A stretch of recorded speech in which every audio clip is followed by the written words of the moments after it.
Excuse me if I seem a little bit low energy today, whatever this is. I slept with my head to the north last night.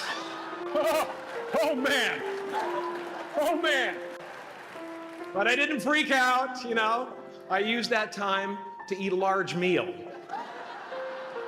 Connect with someone special on Tinder. Because life doesn't happen to you, it happens for you. How do I know this? I don't, but I'm making sound, and that's the important thing. That's what I'm here to do. Sometimes I think that's the only thing that's important, really, you know? It's just letting each other know we're here. Reminding each other that we're part of a larger self. I used to think Jim Carrey is all that I was. Just a flickering light, a dancing shadow, the great nothing masquerading as something you can name. I have no limits. That I had been given this little vehicle called a body from which to experience creation. And though I couldn't have asked for a sportier model, then I learned that everything outside the vehicle was part of me too. And now I drive a convertible. You are the vanguard of knowledge and consciousness, a new wave in a vast ocean of possibilities. On the other side of that door, there's a world starving for new ideas, new leadership. I've been out there for 30 years. She's a wildcat. It can be rough out there, but that's okay, because there's soft serve ice cream with sprinkles. I guess that's what I'm really trying to say here today. Sometimes it's okay to eat your feelings. Now, fear is going to be a player in your life, but you get to decide how much. You can spend your whole life imagining ghosts, worrying about the pathway to the future, but all there will ever be is what's happening here, and the decisions we make in this moment, which are based in either love or fear. So many of us choose our path out of fear disguised as practicality. What we really want seems impossibly out of reach and ridiculous to expect, so we never dare to ask the universe for it. I'm saying I'm the proof that you can ask the universe for it. Please. And if it doesn't happen for you right away, it's only because the universe is so busy fulfilling my order. My father could have been a great comedian, but he didn't believe that that was possible for him.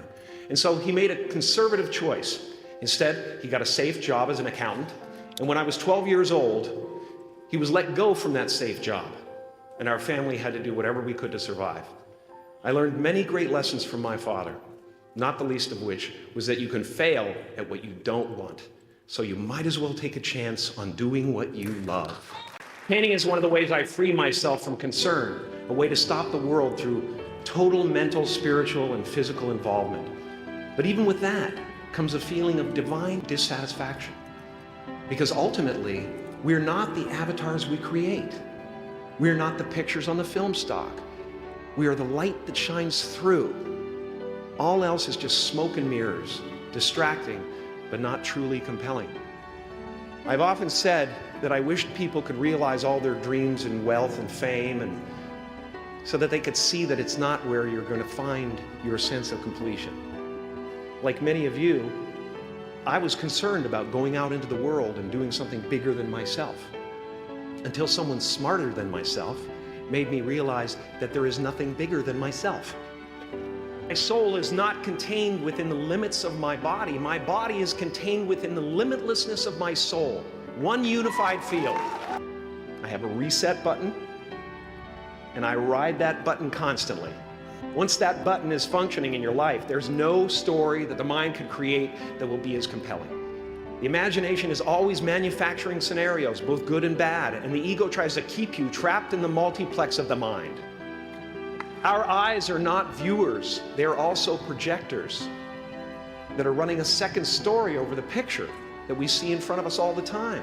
Fear is writing that script, and the working title is, I'll Never Be Enough. And if you listen to it, there will always be someone who's doing better than you. No matter what you gain, ego will not let you rest. It will tell you that you cannot stop until you've left an indelible mark on the earth, until you've achieved immortality. How tricky is this ego? that it would tempt us with the promise of something we already possess. So, I just want you to relax. Relax and dream up a good life. I had a substitute teacher from Ireland in the 2nd grade that told my class during morning prayer that when she wants something, anything at all, she prays for it and promises something in return, and she always gets what she wants. My family can't afford a bike, so I went home and I prayed for one. And I promised I would recite the rosary every night in exchange. Broke that promise.